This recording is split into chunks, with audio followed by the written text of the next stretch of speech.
18 मई 1974 भारत के इतिहास का सबसे बड़ा दिन। इस दिन भारत ने पहला परमाणु बम परीक्षण किया और वो सफल भी हुआ। इस परमाणु बम परीक्षण के बाद भारत को देखने का बाकी देशों का नजरिया पूरी तरह से बदल गया। इस ऑपरेशन को नाम दिया गया था द स्माइलिंग बुद्धा, जो कि यूनाइटेड स्टेट्स मिलिट्री के अनुसार इसे हैप्पी कृष्णा के नाम से भी जाना जाता है। ये जो परमाणु बम परीक्षण किया गया था वो राजस्थान में किया गया था, जो भारत के उत्तरी इलाके में स्थित है। भारत में परमाणु बम की नींव डॉक्टर होमी भाभा ने रखी थी, जो कि एक भौतिक शास्त्रज्ञ थे। अब ये होमी भाभा कौन थे, यह मैं आपको बताता हूँ। होमी भाभा का जन्म मैसूर में हुआ था, जो भारत के दक्षिण में स्थित है।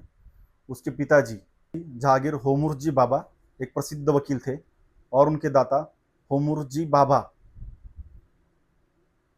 मैसूर के जनरल थे। इसीलिए उन्हें कैथेड्रल और जॉन कॉनन स्कूल में दाखिले मिला, जो कि मुंबई में स्थित है। अपनी शिक्षा पूरी करने के बाद वे Tata institute of fundamental research TIFR में भौतिकी संस्थापक, निर्देशक और प्रोफेसर रहे और ट्रॉम्बे में परमाणु ऊर्जा प्रतिष्ठान AEET के संस्थापक निर्देशक थे। बाद में 15 अप्रैल 1948 को परमाणु ऊर्जा अधिनियम पारित किया गया और IAEC की स्थापना की गई और कुछ साल बाद परमाणु ऊर्जा विभाग DAE की भी स्थापना की गई। बाद में 1956 में अप्सरा नामक पहला परमाणु रिएक्टर ट्रॉम्बे में चालू किया गया, जो आसिया का सबसे पहला बन गया। भारत में परमाणु ऊर्जा के लिए संयुक्त राज्य अमेरिका और कनाडा के साथ एक समझौता किया। उस समझौते पर भारत ने हस्ताक्षर भी किए, जिसके परिणाम स्वरूप भारत को सर्कस नामक एक परमाणु रिएक्टर दिया गया। भारत ने रिएक्टर के लिए आवश्यक यूरेनियम का उत्पादन अन्य देशों से खरीदने के बजाय स्वयं करना चालू कर दिया।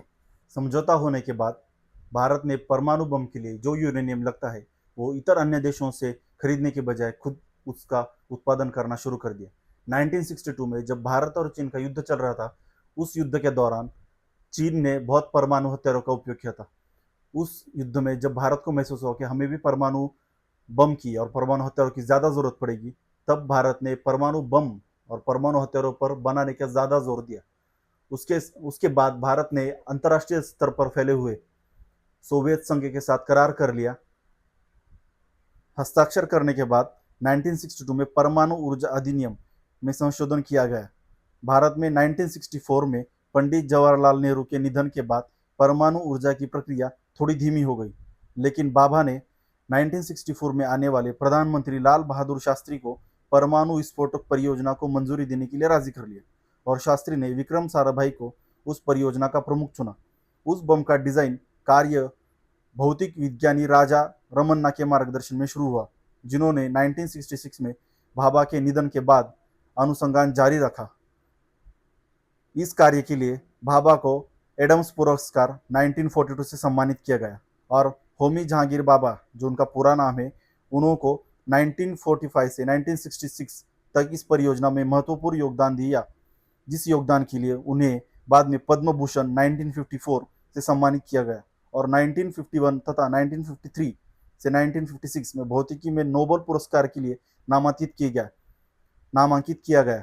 1966 में एयर इंडिया फ्लाइट 101 में दुर्घटना में 56 वर्ष की आयु में उनकी मृत्यु। अब आगे होता क्या है कि 1966 में जब लाल बहादुर शास्त्री की भी मृत्यु हो जाती है, तो उसके बाद पंतप्रधान बनती है माननीय इंदिरा गांधी। उस दौरान इंदिरा गांधी ने प्लूटोनियम विकास की जिम्मेदारी होमी सेटना को दे दी। बाद में इस परियोजना का काम केवल 75 वैज्ञानिकों को दिया गया। उस टीम में सेठना और साराभाई भी शामिल थे। बाद में 1969 में जब यह महसूस करते हुए परमाणु बम के उत्पादन के लिए पर्याप्त प्लूटोनियम जमा हो गया है, अयंगर एक टीम को सोवियत संघ के डबना स्थित अनुसंधान केंद्रों के द्वारा करने के लिए लेके गए। इसके आगे होता क्या है कि 1970 में आर दस्तगीर ने WD पटवर्धन की मदद से रक्षा एवं विकास संगठन की ऊर्जा प्रयोगशाला में विस्फोटक कार्य शुरू किया। बाद में अप्रैल 1971 में नाग चौधरी को SSJN प्रणाली के विकास में मदद के लिए TBREL का नया अध्यक्ष चुना गया और उसी वर्ष सेठना और साराभाई परमाणु ऊर्जा आयोग के अध्यक्ष बने। बाद में 1971 में भारत पाकिस्तान युद्ध के दौरान अमेरिकी सरकार ने भारत को डराने के लिए प्रयास में यूएस एंटरप्राइजेस CVN-65 को बंगाल की खाड़ी में भेजा।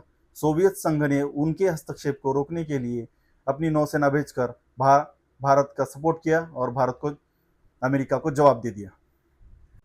इसके बाद होता यह है कि भारत और पाकिस्तान के युद्ध के दौरान और बाद में चीन के द्वारा उनको मदद करने के दौरान जो भी युद्ध हुए उसमें अमेरिका ने अपनी हस्तक्षेप कर दिया, और हस्तक्षेप करने के बाद भारत को एहसास हुआ कि अभी परमाणु बम के लिए हमें रुकना नहीं चाहिए। इंदिरा गांधी इसी वजह से उस काल में आयरन लेडी करके नाम से जानी जाने लगी। उसके बाद होता यह है कि 1974 में जब उस प्रक्रिया को चालू रखा गया, तब तब उसके बाद बनने का अनु तब इन सब के बावजूद उपकरण बनाने का काम जारी रहा। बाद में 1972 की शुरुआत में हार्डवेयर का निर्माण शुरू हुआ और प्रधानमंत्री ने सितंबर 1972 में परमाणु परीक्षण उपक्रम के विकास की घोषणा की। बाद में भारतीय सेना और नागरिक प्रयोगशालाओं में तैयारी भी की गई। इंदिरा गांधी ने इन सब पर कड़ा नियंत्रण रखा, जिससे बहुत गुप्त रखा गया और पूरी तरह से अंजाम दिया। गांधी के अलावा केवल उनके सलाहकारों परमेश्वर हक्सर और DP धर को इसकी जानकारी थी। भारतीय सेना प्रमुख GG बेवूर और भारतीय पश्चिमी कमान के commander lieutenant general TN Raina ही इस परीक्षण के बारे में जानते थे। इस परीक्षण को शांतिपूर्ण परमाणु विस्फोटक नाम दिया गया। 18 मई 1974 को सुबह 8:05 में दस्तगीर ने फायरिंग बटन दबाकर उपकरण। इसी तरह भारत ने परमाणु बम की 1974 में जब पहला परीक्षण किया वो सफल रहा, और इतर देशों का बाकी देशों का भारत को देखने का नजरिया पूरी तरह से बदल गया। दूसरा परमाणु बम परीक्षण अटल बिहारी वाजपेयी जब हमारे पंतप्रधान थे तब 1998 में किया गया था, वो भी सफल रहा। इसके कारण देश एक मजबूत की नींव पर खड़ा रहा और देश को देखने का नजरिया बाकी देशों का बदल गया।